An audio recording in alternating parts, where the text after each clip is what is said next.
Hello everyone and welcome back to RPG PhD. I'm Dr. Ben. In tabletop role-playing games, moments of frustration are often framed as problems of execution or engagement. But there's another way to look at them, one that focuses less on behavior and more on communication. In The Design of Everyday Things, Don Norman argues that confusion, misuse, and error usually emerge from how a system is designed and not from the people using it. When we apply that lens to role-playing game design and game mastering, a useful reframing appears.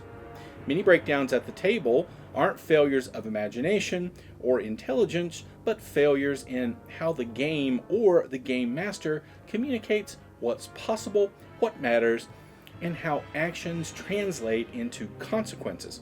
So let's look at game mastering and game design through Don Norman's lens and see what it reveals. So grab a drink, get settled, and let's dive in.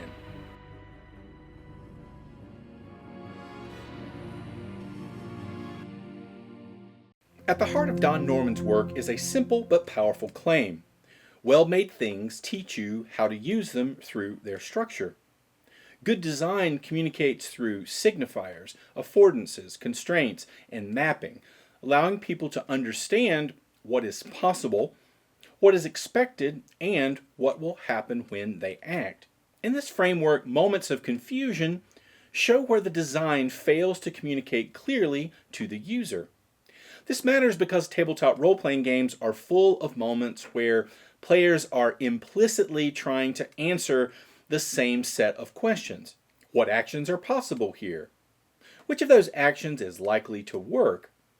What just happened when I tried that? What does the game expect me to do next? These questions sit at the center of how play actually unfolds. Players are constantly reading the game, trying to understand how it functions so they can make meaningful decisions. When the design or the game master does not provide clear answers to those questions, a predictable pattern emerges. Players hesitate, they overthink, or begin probing the edges of the system at random to see what responds. Too often, this behavior gets framed as disengagement or lack of creativity or maybe even poor play. Through Norman's lens, however, this is better understood as a communication breakdown. The system, as it is currently being run, has not made its expectations legible. Norman approaches design as an ongoing conversation between a system and a human being. Well-designed systems make correct use easy to discover and mistakes difficult to make, while poorly designed systems obscure intent and then place the burden of failure on the user. When we translate this into role-playing game terms, the system extends far beyond the written rules. It includes description, mechanics, game master rulings, tone, pacing, repetition, and pattern over time. All these elements communicate how play works. Players engage with this information by continuously interpreting it during play. They read descriptions for clues about danger and opportunity, watch how NPCs react to understand social boundaries, and to track mechanical outcomes to learn what approaches the game rewards. When those signals are consistent, play flows smoothly. When they are weak, contradictory, or misleading, players often stall, disengage, or default to the most reliable option available, often brute force solutions, because those are the only parts of the system that feel legible. Seen this way, moments of confusion function as diagnostic signals. They reveal important information about how the game is communicating. Norman's framework applied to role-playing games encourages treating these moments as opportunities to examine and refine how games and game mastering practices teach people how to play. One of Don Norman's foundational concepts is affordance, which refers to what actions a thing makes possible, and just as importantly, what actions it appears to make possible. Norman famously uses doors as an example. A door may technically be pushable or pullable, but without clear cues, the user has to guess. A handle affords pulling. A flat plate affords pushing. The physical form communicates the intended action before any instruction is read. In role-playing game design and game mastering, affordances emerge from the combined effect of fiction and mechanics. A throne room affords diplomacy, status play, and etiquette. A narrow tunnel affords caution, retreat, or ambush. A ticking clock affords urgency. Players decide what to do based on what the situation seems to invite. When players consistently choose actions the game master did not anticipate, it is often because the scene afforded those actions more strongly than the intended ones. At the table, affordance can be understood very simply as what this scene seems to let us do. At this point, it's important to clarify what I mean when I say players are taking actions the game master did not anticipate, because there really isn't a wrong thing for players to do in any absolute sense. Players are always making choices based on how they understand the situation in front of them. What I'm referring to instead is a mismatch between the kind of encounter the game master intended to present and the kind of encounter the players believe they are in. As a game master, you may intend a scene to function as a tense negotiation, a cautious reconnaissance mission, or a social power struggle. For that intention to land, the players need enough information to correctly read the circumstances they're operating within. When signals are unclear or misleading, players may respond in unexpected ways based on their interpretation of the situation. That outcome is still perfectly valid play, but it's worth asking whether the original intent was actually communicated. This distinction matters. If the intent was clearly communicated and the players knowingly choose to pursue a different approach, that's not a failure, that's agency. That's the game working as intended. The problem only arises when players act in unexpected ways because they never had access to the information needed to understand what kind of situation they were in to begin with. That question shifts the focus away from player behavior and back onto design and communication, which is where the game master actually has leverage. A useful practical heuristic follows from this. If players keep doing unexpected actions, don't start by asking why the players are behaving that way. Start by asking, what possibilities did my description or the mechanics actually communicate to the players? For example, imagine you describe a noble as smiling, relaxed, and warmly welcoming. Then expect the players to treat them as a threat. If that noble is actually dangerous, the description may have afforded a safe social scene rather than a tense power struggle. In this case, the players are responding appropriately to the perceived structure of the situation, which aligns with Norman's claim that people act based on what a design communicates, not what the designer intends. If we step back and think about this from a game design perspective, affordances are how a system teaches players what kind of game they're playing in a given moment. Good design doesn't force a particular choice, but it frames the decision space so players understand the nature of the situation they're engaging with. For example, in Blades in the Dark, every action roll is framed by two explicit mechanics chosen by the game master before the roll. Position, which is controlled, risky, or desperate, and effect, which is limited, standard, or great. When the crew attempts to infiltrate a guarded manor, the game master might explain that sneaking in through the alley is a risky position with standard effect, while posing as couriers at the front gate is controlled but only limited effect unless the players improve it. The mechanics communicate how dangerous the situation is, how much impact different approaches are likely to have, and what kind of problem this is: stealth, deception, or pressure, without prescribing a single correct choice. Players remain free to act however they wish, but they do so with a clear understanding of the risks and stakes, making their decisions informed rather than guesswork. A well-designed encounter communicates its mode, social, tactical, investigative, evasive, through consistent signals embedded in fiction, mechanics, and consequences. When those signals align, players can make informed choices, even if they ultimately choose to subvert the expected approach. Closely related to affordances is the concept of signifiers. Norman describes signifiers as the perceivable signals that communicate how something works. A signifier only does its job if it can actually be perceived, seen, heard, or otherwise registered by the user. When signifiers are absent or too subtle, people are forced to guess, and misunderstandings become a predictable outcome of the design. In tabletop role-playing games, signifiers function as the table's user interface. They are the cues that quietly communicate things like, this is interactable, this is dangerous, this is a clue, this is a social boundary, or this is a moment where a choice matters. Players rely on these signals to build a mental model of how the game world works and what kinds of actions are reasonable in a given situation.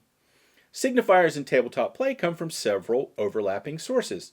They emerge through description, especially tone, specificity, and sensory detail. They emerge through patterning, where repeated motifs teach players how the world responds. They emerge through mechanics, including which roles are offered, when they're offered, and which actions are framed mechanically at all. And they emerge through NPC reactions, which signal what behaviors trigger consequences and which pass unnoticed. A common design pitfall is deliberately hiding signifiers in the hope that players will figure it out. The problem with this approach is that without a perceivable signal, players cannot make informed choices. Norman is explicit about this in his work. When a system offers too little guidance, users are forced to construct mental models through trial and error. In a tabletop context, that trial and error often looks like hesitation, random experimentation, or defaulting to the most mechanically reliable option. This produces what might be called a classic Norman door moment at the table. Imagine you want the players to investigate a stained glass window because it conceals a cult symbol. But your description spends 40 seconds detailing the iron-bound door and only briefly mentions that there's a window in the room. The description itself functions as interface design, quietly telling players that the door is the focus of the interaction. The players are responding correctly to the signals they've been given. The solution lies in clear signaling rather than additional explanation. When something matters, give it a perceivable signifier, in extra detail, a moment of weirdness, a contradiction, a lingering NPC glance, or a sharp sensory beat. You don't need to say you should investigate this, you only need to communicate that investigation is a reasonable and meaningful move. When signifiers are missing, players have no reliable way to recognize what matters, resulting in elements that go unnoticed despite their importance. A well-designed system uses consistent signifiers to communicate genre, risk, and expected modes of engagement across sessions. When combat is consistently signaled through specific mechanical triggers, when social leverage is reliably tied to recognizable mechanical states, and when investigation is framed through clear mechanical prompts and procedures, players begin to learn the underlying language of the system. For example, in Dungeons & Dragons, the transition into initiative functions as a powerful signifier that the game has entered a different mode of play. Rolling initiative immediately communicates elevated risk, tighter time pressure, and a shift toward tactical resolution, even before a single attack is actually made. Similarly, the advantage-disadvantage mechanic acts as a clear, system-wide signifier for situational favor or danger. Players quickly learn that positioning, preparation, and fictional leverage often translate into advantage, while poor positioning or adverse circumstances impose disadvantage. This reduces friction, speeds decision making, and builds trust because players are no longer guessing what the system values. Poor signifier design, by contrast, forces players to reverse engineer the game through trial and error, which increases cognitive load and encourages overly cautious or mechanically conservative play. Another core principle in Don Norman's design framework is the importance of visibility and feedback. In this view, well-designed systems respond clearly to user actions, showing that an input has been registered and revealing how the system's state has changed. When feedback is missing or unclear, users are left uncertain whether their action mattered at all. The Nielsen-Norman group emphasizes this point directly. Feedback is how systems guide users toward understanding correct, effective, or meaningful interaction. In tabletop role-playing games, feedback is the game acknowledging what the players did and showing what changed as a result. Feedback refers to the system's response to an action, regardless of success. The world reacts in a way the players can perceive. This kind of response is essential because without feedback, players often cannot evaluate whether their approach is working. They lose the ability to adjust tactics, refine strategies, or meaningfully choose what to try next. Clear feedback communicates which actions generate momentum, which create complications, and which carry risk. The other thing about tabletop role-playing games is that feedback operates on at least two distinct but interconnected layers: fictional feedback and mechanical feedback. Both serve the same core purpose, helping players understand how the game is responding to their choices. But they communicate that information in different ways and at different levels of abstraction. Good design, in this view, recognizes the strengths and limitations of each and uses them in concert rather than treating one as a substitute for the other. Fictional feedback is conveyed through changes in the imagined world. NPC reactions, environmental shifts, altered circumstances, and narrative consequences all fall into this category. Fictional feedback answers questions like, how did the world react and what feels different now? What has changed in the situation? This kind of feedback is especially powerful because it preserves immersion and communicates meaning in context. A guard stiffening, a crowd growing quiet, a room growing colder, these signals tell players that their actions have registered. Mechanical feedback, by contrast, is communicated through the rules themselves. Dice results, condition changes, resource loss or gain, clocks filling, statuses applying, or permissions being granted or revoked all provide mechanical confirmation that an action has had an effect. Mechanical feedback answers a different set of questions. Did this succeed? How much did it matter? And what has mechanically changed? Because it is explicit and structured, mechanical feedback reduces ambiguity and helps players calibrate risk, strategy, and expectations over time. From a design standpoint, problems arise when these two forms of feedback are misaligned. Fictional feedback without mechanical reinforcement can feel hollow, as if the world is reacting emotionally but not systematically. Mechanical feedback without fictional grounding can feel abstract or disconnected, reducing player investment in the outcome. When a role fails but nothing in the fiction changes, or when the fiction shifts dramatically but the mechanics remain static, players sometimes struggle to interpret what the game is telling them. Strong tabletop role-playing game design aligns fictional and mechanical feedback so they reinforce the same message. A failed roll might impose a mechanical complication and produce a visible fictional shift. A partial success might advance a clock and change NPC behavior. Even when one form of feedback is emphasized over the other, the relationship between them remains legible because players can clearly see not only that something happened, but what kind of thing happened and why it matters. Don Norman describes two fundamental hurdles users face when interacting with any system: the gulf of execution and the gulf of evaluation. The gulf of execution is the gap between what a person wants to do and knowing how to do it within the system. The gulf of evaluation is the gap between what the system does and the user's ability to understand what that outcome means. As summarized by the Nielsen-Norman group, users move through a continuous cycle of execution and evaluation, deciding what to do, acting, interpreting the result, and then choosing what to do next.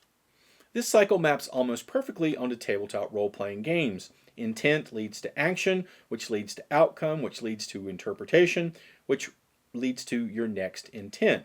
When that loop functions smoothly, play feels intuitive and responsive. When this loop breaks down, players often freeze, overanalyze, or act erratically as one or both gulfs become too wide. A wide gulf of execution appears when players know what they want in broad terms, but don't know how the game allows them to pursue it. They want to investigate a cult, but don't know what actions the system recognizes as investigation. They want to persuade a duke, but don't know what counts as leverage. They want to control the battlefield, but don't know what positioning, actions, or mechanics actually support that goal. In each case, the desire is clear, but the path through the system is not. A wide gulf of evaluation appears after action has already been taken. Players try a plan, roll the dice, hear the narration, and still don't know what changed.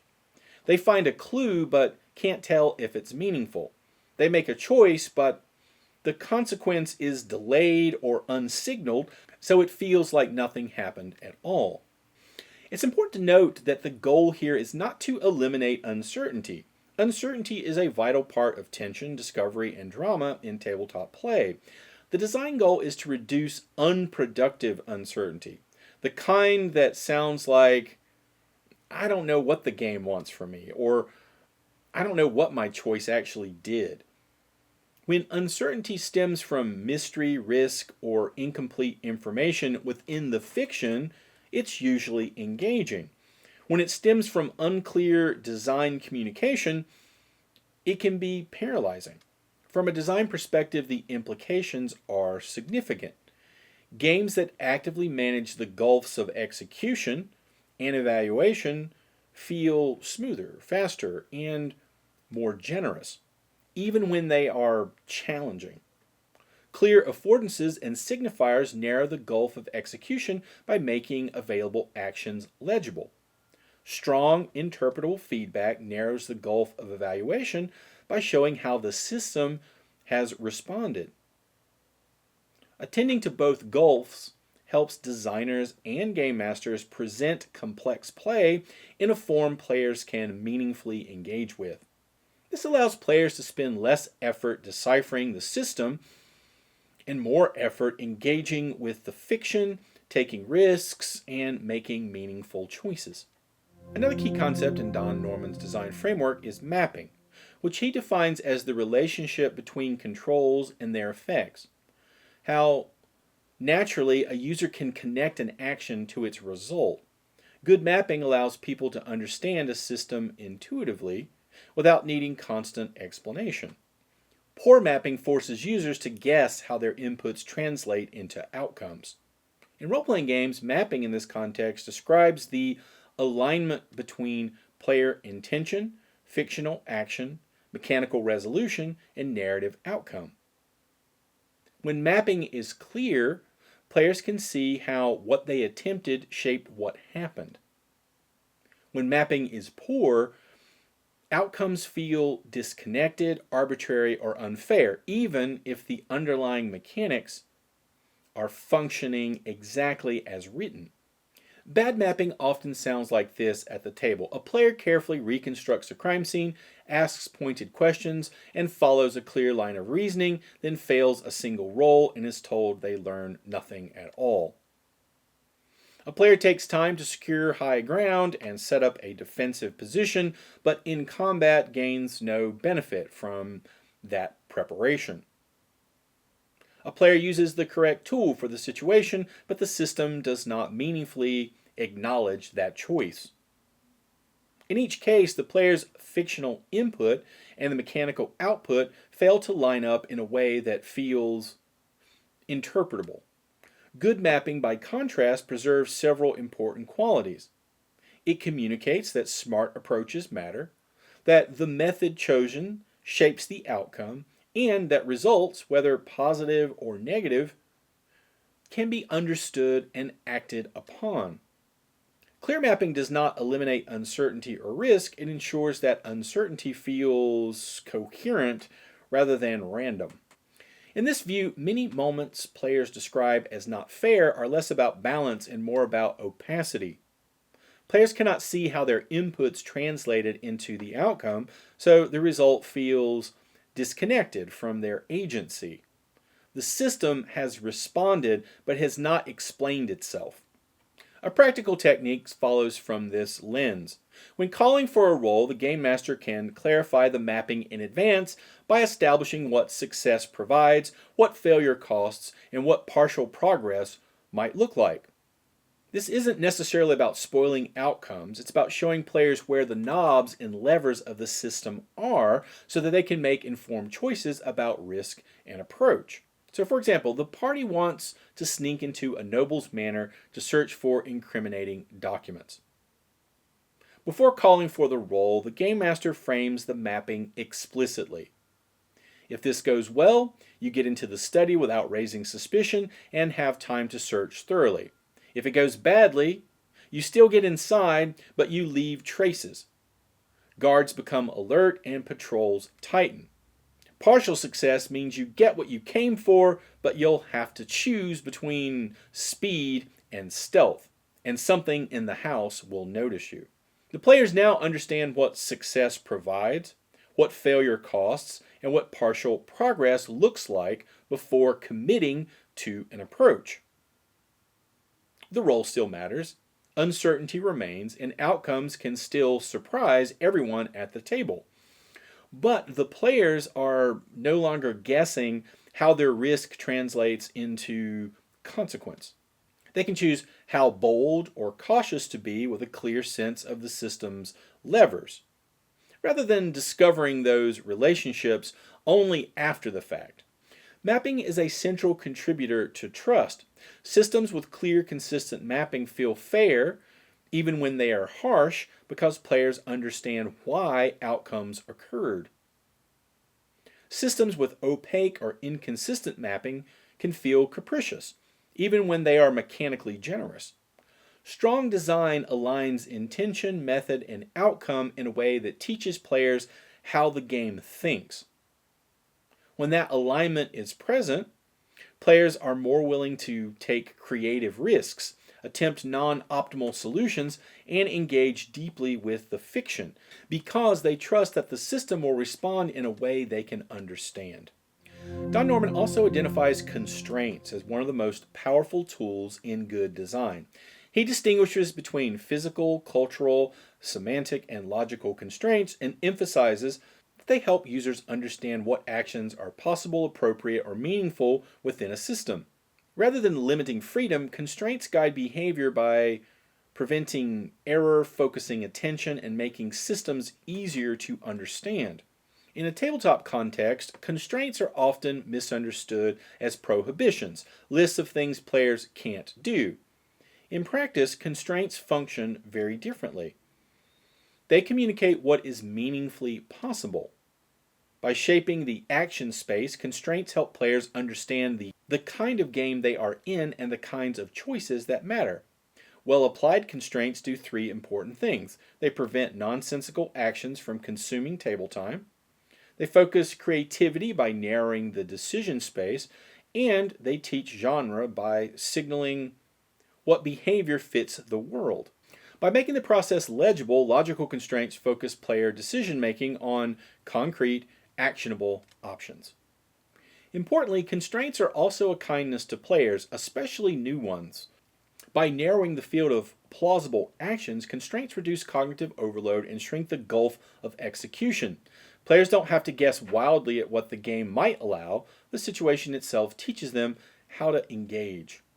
Infinite possibility is rarely liberating at the table. Constraints are essential to creating meaningful choice, especially in design. Choice only matters when options are understandable and comparable.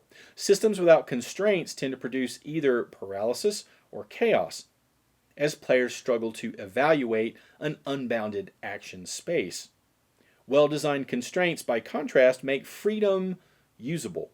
They help players read the game's internal logic, align their creativity with the fiction, and make decisions that feel intentional rather than accidental.